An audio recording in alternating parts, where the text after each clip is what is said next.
तो नमस्कार दोस्तों, स्वागत है मगन ट्यूटोरियल्स में। उम्मीद करता हूं सब लोग स्वस्थ होंगे, व्यस्त होंगे, ज़बरदस्त होंगे। दोस्तों, सरकार और एनसीटी की एक गलती और बीएड वाले बच्चों का भविष्य अधर में। आप लोग जानते हैं कि अगर सरकार और एनसीटी ने अपना काम ठीक से किया होता, जो प्रोसीजर होना चाहिए था अधिसूचना को, उसको फॉलो किया होता, तो बीएड के बच्चों को आज ये दिन नहीं देखना पड़ता। अब धीरे धीरे चीज़ें ऐसी हो रही हैं जिनसे कहीं न कहीं देख के ऐसा लगता है कि ये अब जो प्रोसीजर होगा, हालांकि एक रिव्यू पिटीशन का भी ऑप्शन है और उस पर तेज़ी से विचार किया जा रहा है कि ये पिटीशन जल्दी से जल्दी लगाई जाए कि सरकार अपने जो निर्णय है उस पर दोबारा से विचार कर सके। लेकिन यहाँ पे हम यदि सराउंडिंग्स देखें, क्योंकि तमाम आप लोगों ने भी डिबेट्स देखे होंगे, तमाम पेपर न्यूज़ जो भी है सारी चीज़ें आप लोगों ने देखी होगी। कोई भी राजनीतिक पार्टी से, हम कहें कि रूलिंग पार्टी से जुड़ा हुआ ऐसा नेता नहीं मिला जो कम से कम एक टाइम बाउंडेशन दे दे। देखिए, ये जो मुद्दा है ये बहुत नाजुक है और ऐसा कोई जनप्रतिनिधि नहीं दिखाई दिया, न दिखाई दे रहा है कि कम से कम वो कहे कि जो बीएड के बच्चों का दर्द है वो उसका संज्ञान लेंगे, आज लेंगे, 2 महीना बाद, 3 महीना बाद, या क्या टाइम पीरियड हो सकता है। सबका सिर्फ और सिर्फ एक ही स्टेटमेंट है कि आप धैर्य रखिए।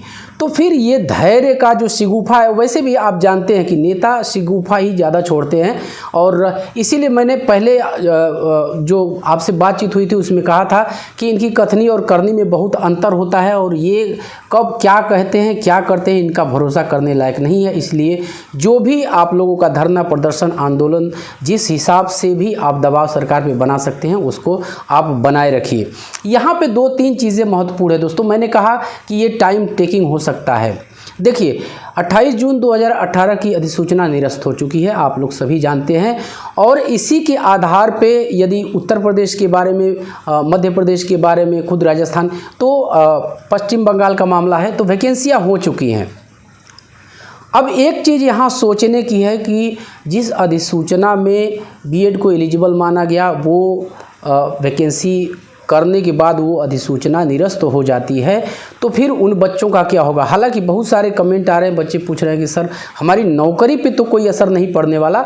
तो बिल्कुल ऐसा कुछ हम समझते हैं कि नहीं होगा। जो हमारा विवेक, एक बुद्धि कहती है कि इस तरह का आपका नहीं होगा, क्योंकि यदि आप पेमेंट ले रहे हैं तो आपका खुद ब खुद राइट हो जाता है। उत्तर प्रदेश और बंगाल में सारी चीज़ें जहाँ तक है, बच्चे विधिवत पेमेंट ले रहे हैं, एज ए टीचर अपनी सेवाएं भी दे रहे हैं, तो इतना आसान नहीं होगा। लेकिन जिस अधिसूचना को आधार बना के, जिस अधिसूचना के आधार पे नौकरी मिली, खुद वही अधिसूचना गिर चुकी है। तो इसका सीधा सा मतलब है कि जो नौकरी जो बच्चे कर रहे हैं वो किस बेस पे कर रहे हैं, वो तो आगे का प्रोसीजर होगा कि यदि सरकार उनके साथ कुछ ऐसा करती है। हालांकि कोर्ट ये कह चुकी है कि जो पहले से नियुक्तियां हो चुकी हैं हम उनका ध्यान रखेंगे, और इसलिए उन्होंने अगर एक लाइन इसमें जोड़ दिया होता कि ये जो अधिसूचना निरस्त हुई है, ये अधिसूचना असंवैधानिक है, इसके आधार पे, इसके अकॉर्डिंग जो भी वैकेंसियां हैं वो भी निरस्त की जाती हैं, तो फिर मुश्किल बढ़ जाती। तो इससे हम साफ समझ सकते हैं कि माननीय सुप्रीम कोर्ट ने जो कहा, कहीं न कहीं उस लाइन को नहीं लिखा। लेकिन यदि कोई जाके फिर से पिटीशन डालता है, चाहे हाई कोर्ट में हो या सुप्रीम कोर्ट में हो, और सुप्रीम कोर्ट के इस फैसले का हवाला देता है और कहता है कि इनको किस आधार पर रखा गया है, तो कहीं न कहीं ये थोड़ा सा मुश्किल वाला काम ज़रूर होगा, लेकिन प्रभावित कर सकता है ये। लेकिन ओवरऑल मैं आपको यही कहना चाहूँगा कि इस संबंध में आप लोग कतई चिंता न कीजिए, क्योंकि आप सुरक्षित हैं, आपको कुछ नहीं होने वाला। इसी से जुड़ा हुआ एक चीज़ मैं आपको बता रहा हूँ। जैसे ही ये निर्णय आया, पश्चिम बंगाल सरकार ने जितने भी बीएड धारी सेलेक्ट हो चुके हैं उनकी सूची तलब कर ली है। यानी वो जल्दी से जल्दी इनको ब्रिज कोर्स करवा के, जो एक, देखिए, सारा खेल ब्रिज कोर्स का ही था। यदि सरकार आपने ये कह दिया कि ठीक है ब्रिज कोर्स करवाया जाएगा, नौकरी के 2 साल बाद ज्वाइनिंग कर लेते हैं, उसके 2 साल के अंदर आपको ब्रिज कोर्स करना पड़ेगा, लेकिन यही काम यदि आप पहले ही कर लेते तो फिर ये मुश्किल शायद यहाँ पे देखने के लिए नहीं मिलती। आप जिसकी भी बातें सुन लीजिए, जिस एक्सपर्ट की बातें सुन लीजिए, चाहे जो कानून के जानकार लोग हैं उनकी बातें सुन लीजिए, एक आप खुद भी जानते हैं, हम खुद भी जानते हैं कि ब्रिज कोर्स वाला मुद्दा जो है वो कहीं न कहीं जो एनसीटी की गाइडलाइन है उसको खारिज करवाने में बहुत बड़ा रोल अदा किया है।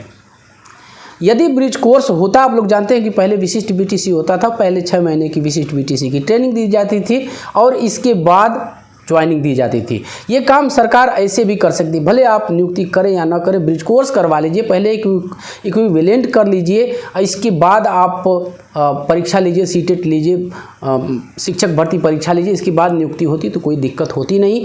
तो जैसे ही माननीय सुप्रीम कोर्ट का निर्णय आया, उसके आप समझ लीजिए कि 10 दिनों के अंदर बंगाल सरकार एक्शन में आ गई पूरी तरह से और उसने तलब कर लिया है जो भी बीएड धारी हैं उनकी संख्या को कि इनको जल्दी से जल्दी ब्रिज कोर्स कर। यहाँ उत्तर प्रदेश में भी हम बात करें तो सरकार से अपील छात्रों ने शुरू कर दिया है और उनका ऐसा कहना है कि सरकार जल्दी से जल्दी इस संदर्भ में पिटीशन भी दाखिल की गई है कि आप जल्दी से ब्रिज कोर्स करवाइए। लेकिन अभी तक यदि जो सूचना की बात करें कि ब्रिज कोर्स करवाया जा रहा है या नहीं करवाया जा रहा है, ये इसका कुछ अता पता नहीं है। लेकिन जो नौकरी पा चुके हैं वो कहीं न कहीं आप लोग चिल रहिए, आपके साथ इतना जल्दी कोई बुरा नहीं हो सकता। सबसे बड़ा जो आज का प्रश्न है, जो एक हम कहें कि भूचाल आया है बीएड के बच्चों के जीवन में, वो इसके लिए कहीं न कहीं सरकार और एनसीटी जिम्मेदार है। एनसीटी की बात हमने आपसे कहा था कि बैठक हुई है और जाहिर सी बात है कि ये अधिसूचना निरस्त हुई तो आगे बीएड की स्थिति क्या रहेगी, इस संबंध में एनसीटी अधिसूचना फिर से रिवाइज जो है अधिसूचना वो लाएगी। लेकिन ये टाइम टेकिंग हो सकता है क्योंकि अब तो कम से कम एनसीटी ये गलतियां नहीं करेगी। और देखिए, मैं यहाँ पे बहुत एक स्ट्रेट फॉरवर्ड बात आपसे करना चाहूँगा।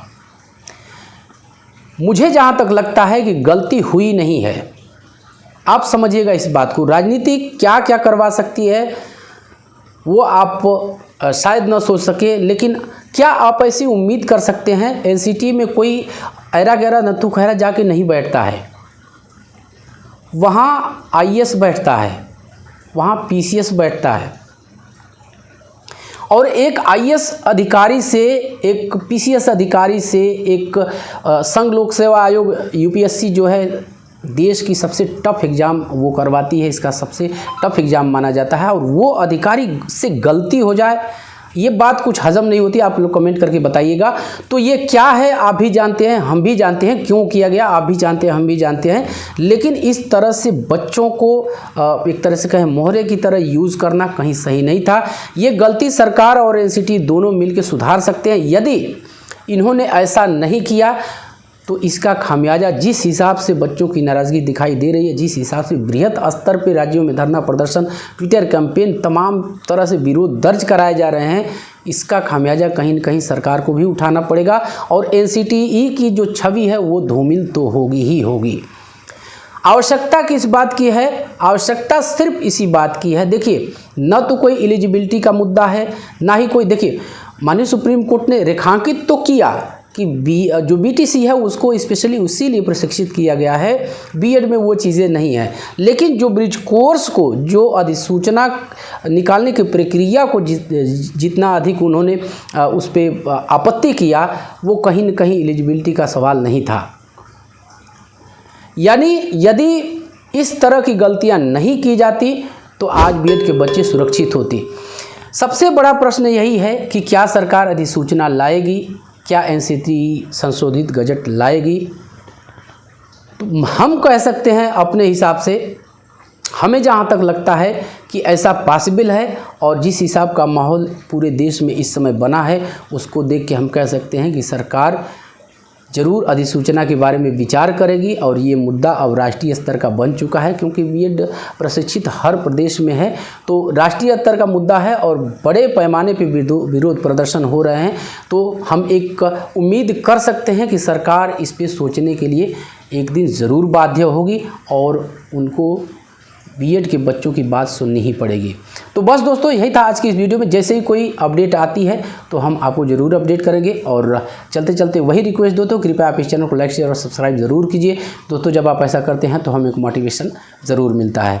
मिलते हैं अगली वीडियो में, तब तक के लिए नमस्कार।